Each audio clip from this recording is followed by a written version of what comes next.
Welcome to Savi kitchen Kannada. ಇವತ್ತಿನ ವಿಡಿಯೋದಲ್ಲಿ ಹಬ್ಬಗಳಲ್ಲಿ ಯಾವುದಾದ್ರೂ ಫಂಕ್ಷನಲ್ಲಿ ಮಾಡೋ ಅಂಥ ಈ ಕಾಳು ಗೊಜ್ಜನ್ನು ಹೇಗೆ ಮಾಡೋದು ಅಂತ ತಿಳಿಸ್ಕೊಡ್ತೀನಿ. ಯಾರೆಲ್ಲ ಸಬ್ಸ್ಕ್ರೈಬ್ ಆಗಿಲ್ಲ ಪ್ಲೀಸ್ ಸವಿ ಕಿಚನ್ ಕನ್ನಡಗೆ ಸಬ್ಸ್ಕ್ರೈಬ್ ಮಾಡಿ. ಮೊದಲಿಗೆ ರಾತ್ರಿನೇ ನಾನಿಲ್ಲಿ ಒಂದು 300 ಗ್ರಾಮ್ ಆಗೋಷ್ಟು ಕಾಳನ್ನು ನೆನೆಸಿ ಇಟ್ಟಿದ್ದೆ. ನೋಡಿ, ಕಡಲೆಕಾಳು ಹೆಸರು ಕಾಳು ಎರಡನ್ನೂ ತೊಗೊಂಡಿದ್ದೀನಿ. ಅಲ್ಲಲ್ಲಿ ಒಂದು ಸ್ವಲ್ಪ ಒಣ ಬಟಾಣಿ ಸಹ ಇದೆ. ಇದೆಲ್ಲವನ್ನು ಚೆನ್ನಾಗಿ ತೊಳೆದು ಒಂದು 10 ಅವರ್ ಆದರೂ ಮಿನಿಮಮ್ ನೆನೆಸಲೇಬೇಕು. ಈಗ ನೆಕ್ಸ್ಟ್ ಡೇ ಮಾರ್ನಿಂಗ್ ನಾನಿಲ್ಲಿ ಆ ಕಾಳನ್ನು ಕುಕ್ಕರ್ಗೆ ಹಾಕ್ಕೊಂಡು ನೀವು ಯಾವ ತರಕಾರಿ ಬೇಕಾದರೂ ಹಾಕ್ಬೋದು. ನಾನಿಲ್ಲಿ ಒಂದು 4 ರಿಂದ 5 ಆಲೂಗಡ್ಡೆನ ಕಟ್ ಮಾಡಿ ಸೇರಿಸ್ಕೊಂಡಿದ್ದೀನಿ. ಜಾಸ್ತಿ ನೀರು ಹಾಕಕ್ಕೆ ಹೋಗಬೇಡಿ, ಅದು ಜಸ್ಟ್ ಮುಳುಗೋ ಅಷ್ಟು ನೀರು ಹಾಕಿ ರುಚಿಗೆ ತಕ್ಕಷ್ಟು ಉಪ್ಪನ್ನು ಹಾಕಿ ಕುಕ್ಕರ್ ಕ್ಲೋಸ್ ಮಾಡಿ ಒಂದು 3 ವಿಸಿಲ್ ಬರೆಸ್ಕೊಳ್ಳೋಣ.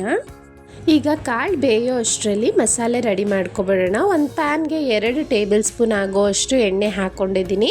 ನಂತರ 4 ಮೀಡಿಯಮ್ ಸೈಜ್ ಈರುಳ್ಳಿನ ಈ ರೀತಿ ಕಟ್ ಮಾಡಿ ಸೇರಿಸ್ಕೊಳ್ತಾ ಇದ್ದೀನಿ.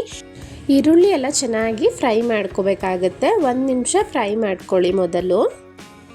ನಂತರ ಇಲ್ಲಿ 3 ರಿಂದ 4 ಹಸಿಮೆಣಸಿನ್ಕಾಯಿ ಹಾಕ್ತಾ ಇದ್ದೀನಿ. ಇದು ಒಂಚೂರು ಖಾರ ಇರಲಿಲ್ಲ, ನಾನು ಅದಕ್ಕೋಸ್ಕರ ಹಸಿಮೆಣಸಿನ್ಕಾಯಿನೂ ಫ್ಲೇವರ್ ಚೆನ್ನಾಗಿರುತ್ತೆ ಅಂತ ಹಾಕಿದೆ. ಇದು ಬೇಡ ಅನ್ನೋರು ಸ್ಕಿಪ್ ಮಾಡ್ಕೊಳ್ಳಿ. ನಂತರ ಒಂದು ದೊಡ್ಡ ಸೈಜ್ ಟೊಮೆಟೊನ ಈ ರೀತಿ ಕಟ್ ಮಾಡಿ ಹಾಕ್ಕೊಂಡಿದ್ದೀನಿ. ಮೀಡಿಯಮ್ ಸೈಜ್ದಾದರೆ 2 ಟೊಮೆಟೊ ತೊಗೊಳ್ಳಿ. ನೋಡಿ, ಕಂಪ್ಲೀಟಾಗಿ ನಮಗೆ ಟೊಮೆಟೊ ಈರುಳ್ಳಿ ಎಲ್ಲ ಚೆನ್ನಾಗಿ ಫ್ರೈ ಆಗಬೇಕು. ಇಲ್ಲಿ 20 ಎಸಳು ಬೆಳ್ಳುಳ್ಳಿ, 1-2 ಇಂಚ್ ಆಗುವಷ್ಟು ಶುಂಠಿನ ಹಾಕ್ಕೊಂಡಿದ್ದೀನಿ. ಖಾರಕ್ಕೆ ತಕ್ಕಂತೆ 6 ರಿಂದ 7 ಒಣಮೆಣಸಿನ್ಕಾಯಿ ಹಾಕ್ಕೊಂಡಿದ್ದೀನಿ. ನಂತರ ಇದಕ್ಕೇ ಒಂದು ಸ್ವಲ್ಪ ಕೊತ್ತಂಬರಿ ಸೊಪ್ಪನ್ನು ಹಾಕ್ಕೊಂಡು ಈಗ ಚೆನ್ನಾಗಿ ಫ್ರೈ ಮಾಡ್ಕೊಳ್ತಾ ಬರೋಣ.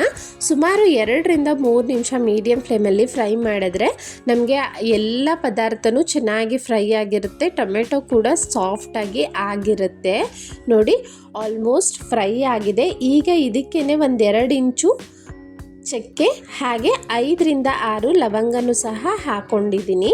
ಸ್ವಲ್ಪ ಬಿಸಿ ಆರ್ತಿದ್ದಂತೆ ಮಿಕ್ಸಿ ಜಾರ್ಗೆ ಹಾಕ್ಕೊಂಡು ಒಂದು ಸ್ವಲ್ಪ ನೀರು ಸೇರಿಸ್ಕೊಂಡು ನುಣ್ಣಗೆ ರುಬ್ಬಿ ಪಕ್ಕಕ್ಕೆ ಇಟ್ಕೊಳ್ಳಿ. ಈ ಕಡೆ ಕುಕ್ಕರ್ ವಿಸಿಲು ಸಹ ಬಂತು. ನಾನಿಲ್ಲಿ 3 ವಿಸಿಲ್ ಬರೆಸ್ಕೊಂಡೆ. ಬೆಂದಿದೆಯಾ ಚೆಕ್ ಮಾಡೋಣ. ಒಂದು ಕಾಳು ತೊಗೊಂಡು ಹಿದ್ಕಿ ನೋಡಿದ್ರೆ ಅದು ಕಂಪ್ಲೀಟ್ ಸಾಫ್ಟಾಗಿ ಈ ರೀತಿ ಆಗಬೇಕು. ಈ ರೀತಿ ಬೆಂದಿಲ್ಲ ಅಂದರೆ ನೀವು ಇನ್ನು 1 ಅಥವಾ 2 ವಿಸಿಲ್ ಬರೆಸ್ಕೊಳ್ಳಿ.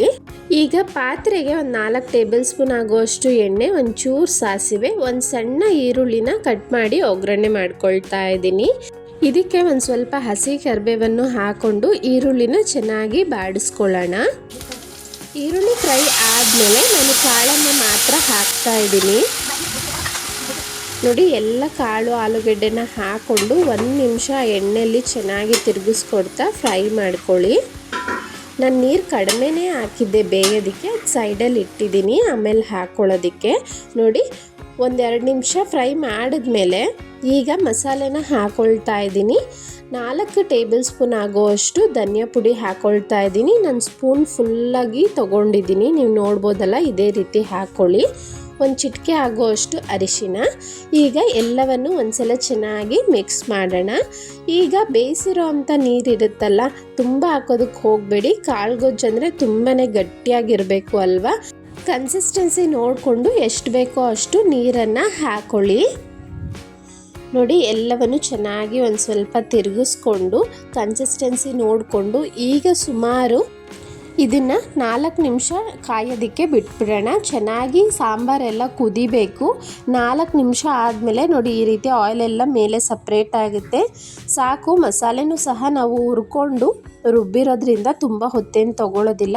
4 ರಿಂದ 5 ನಿಮಿಷ ಈ ರೀತಿ ಗಟ್ಟಿ ಕನ್ಸಿಸ್ಟೆನ್ಸಿ ಬಂದು ಎಲ್ಲ ಚೆನ್ನಾಗಿ ಸಾಂಬಾರು ಕಾದಿದ್ರೆ ಈಗ ಸ್ಟವ್ನ ಆಫ್ ಮಾಡ್ಕೋಬೋದು. ನೋಡಿದ್ರೆ ಎಲ್ಲ ಕಾಳು ಗೊಜ್ಜನ್ನ ಎಷ್ಟು ಸಿಂಪಲ್ಲಾಗಿ ಮಾಡ್ಕೊಬಿಡ್ಬೋದು ಅಂತ. ತುಂಬಾ ರುಚಿಯಾಗಿತ್ತು. ನೀವು ಟ್ರೈ ಮಾಡಿ ಹೇಗೆ ಬಂತು ಅಂತ ಕಮೆಂಟ್ನಲ್ಲಿ ತಿಳಿಸಿ. ಪ್ಲೀಸ್ ಯಾರೆಲ್ಲ ಸಬ್ಸ್ಕ್ರೈಬ್ ಆಗಿಲ್ಲ ಸಬ್ಸ್ಕ್ರೈಬ್ ಮಾಡಿ. ಹಾಗೆ ವಿಡಿಯೋ ಇಷ್ಟ ಆಗಿದ್ದರೆ ಲೈಕ್ ಮಾಡಿ, ನಿಮ್ಮ ಫ್ಯಾಮಿಲಿ ಫ್ರೆಂಡ್ಸ್ಗೆ ಶೇರ್ ಮಾಡಿ. Thank you.